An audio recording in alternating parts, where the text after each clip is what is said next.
Welcome to Chapter 8 on joints and movements. So in this chapter, we're focusing on three main classes of joints. So we have fibrous joints, cartilaginous, and synovial, which is the main one that we'll focus on. Now those are classified based on their structure, meaning mainly they're made up of connective tissue that binds to bones. Now joints can be classified as their functional use, referring to how much motion they allow. So we have, again, structural classifications of joints, but we also have functional classifications. So the functional synarthrosis, amphiarthrosis, and diarthrosis. The synarthrosis do not move. So this would be like in your sternum where you're protecting your ribs. That joint, there is that connective tissue, but it does not move. Amphiarthrosis, slightly movable. And then mainly what we think about with joints, like between our arms and our legs and around our knee, are freely movable, which is the diarthrosis.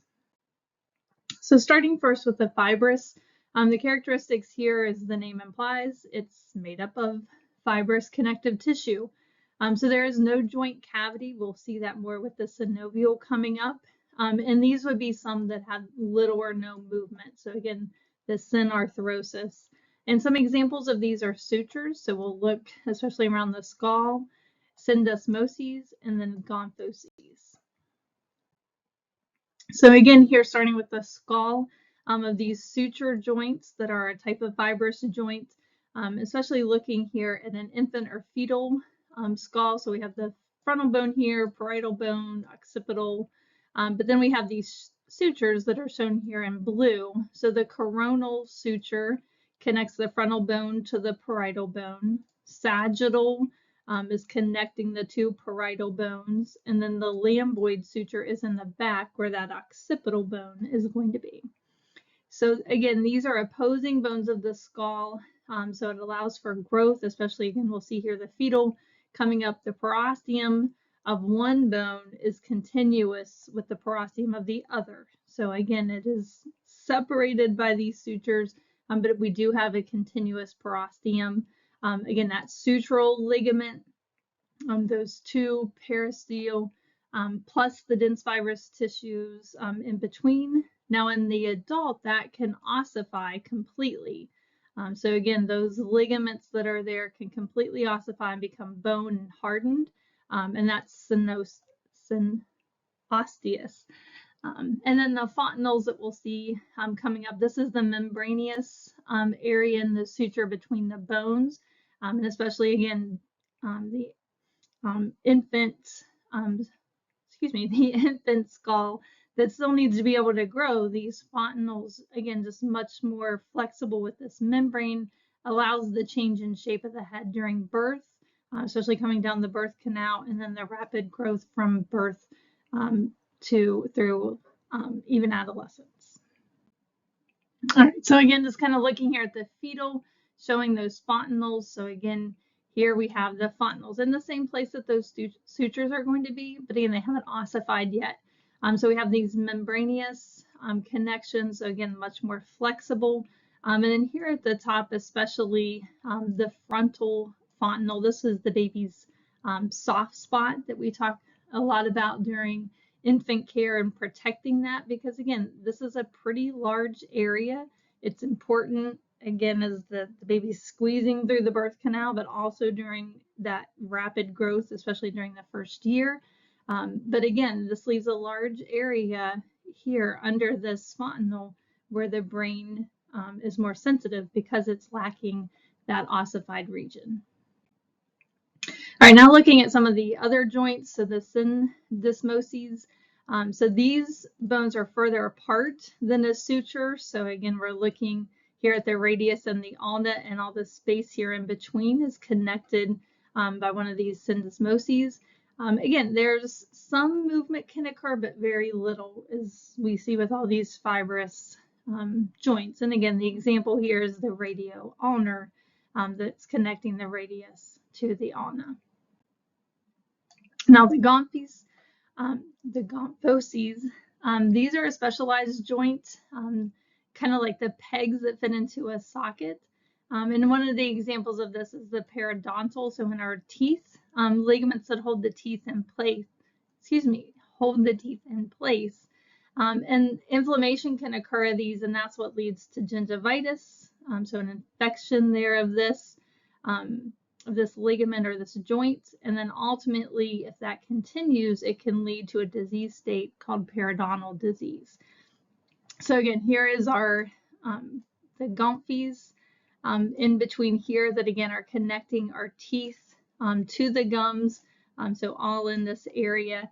So again, it's just holding the teeth in place, but again, if that gets infected, it can lead to that gingivitis and then ultimately periodontal disease. Again, very little movement though that helps hold those teeth in place. Now the cartilaginous joints, two of these, the synchondroses and then the symphysis. So the synchondroses has hyaline cartilage, and then the symphyses have the fibrocartilage. But again, the connection here is the cartilage that we see in these joints. All right, so starting first with the synchondroses. So this is again joined by the hyaline cartilage, little or no movement, just like we'd seen with the fibrous joints. Some are temporary, and then they get replaced later by the syntoses. And then some are also permanent, so they stay that way. So like the costochondral, this develops into a synovial joint. So it may start as a cartilaginous joint, but then ultimately becomes the synovial joint. Just a few examples of these. I mentioned earlier, here are the joints that help hold our ribs to the sternum. So again, these are not moving joints, but they are made up of that hyaline cartilage that holds them together. Then the symphyses, again, fibrocartilage, not the hyaline, but the fibrocartilage between the two bones, slightly movable here, a little bit more so. But this would be the symphysis here, symphysis pubis, which is what joins the two pubic bones together in our hip. All right, now moving on to the more common one, and especially what we think about with joints and moving, are the synovial joints.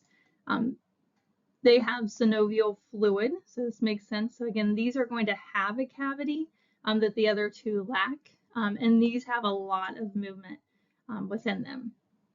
So most of these joints unite bones of the appendicular, so the appendages, our legs and our arms, of the skeleton. They have more mobility of that appendicular skeleton than what we see with the axial, which again is more where we may see those fibrous and cartilaginous joints. So these are complex though compared to our others. So looking at that complexity, so they have quite a few more parts then that allow that moving feature. So there's articular cartilage that's going to be there. So that's the hyaline cartilage that provides a smooth surface. Again, there's a cavity called the joint cavity. That's the synovial where that fluid's going to be, and it encloses that articular surface. It also has a capsule, and there are two kind of things we talk about here. The fibrous capsule. This has dense, irregular connective tissue that's continuous with the periosteum.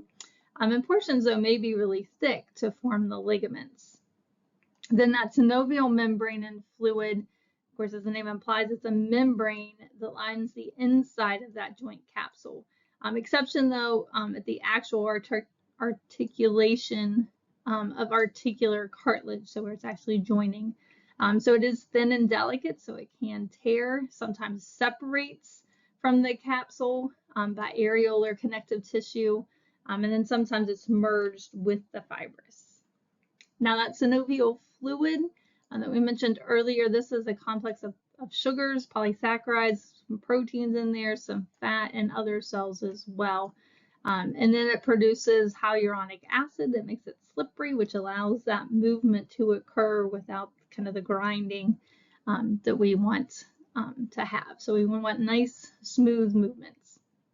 Now this is not innervated with any type of blood vessels or nerves in that articular cartilage, so it needs nutrients though, of course, And those nutrients come from nearby blood vessels and synovial fluid. So more kind of a diffusion method used to get those nutrients in and the waste out.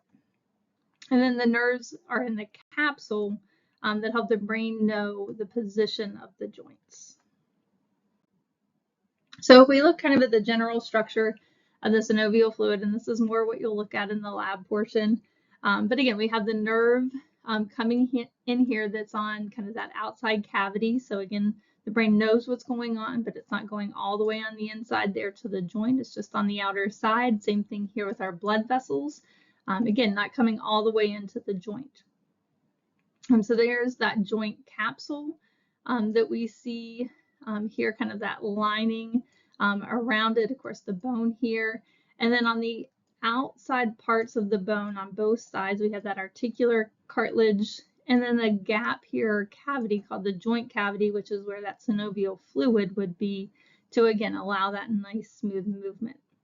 And then just a little refresher about our bones. Again, that periosteum here in the on that outer covering there, of course, the bone on the inside. And then we can also have tendons here. Tendons connect bone to bone. So there may be some of those. And then our cartilage is more the muscle to the bone, is what the ligament would be. All right, so some of the accessory structures, some other things. So we have a bursa. So you've heard of bursitis. That's the inflammation of this pocket of synovial fluid that extends from the joint. So especially in areas of friction is where we're going to get that kind of buildup or pocket. Again, we have ligaments and tendons that help stabilize these joints. Articular disc. These are temporomandibular, sternoclavicular, and arachnoioclavicular. Wow, just rolls off the tongue there. And then we also have the menisci. These are fibrocartilaginous pads that are in the knee. And then we also have some tendon sheaths. And these are synovial sacs that surround that tendon, hence tendon sheath, as they pass near or over the bone. So what are some of the types of these synovial joints? There are essentially 6 different types. So we have the plane, we have saddle, hinge, pivot, ball and socket, and ellipsoid. So again, there are various types of these joints that vary in their movement and kind of function. And those movements are described as either uniaxial, so uni means one axis, biaxis, which would be 2, so these are going to be at right angles, and then multi-axial, which has several axes that it can move through. So lots of different changes or rotations are possible.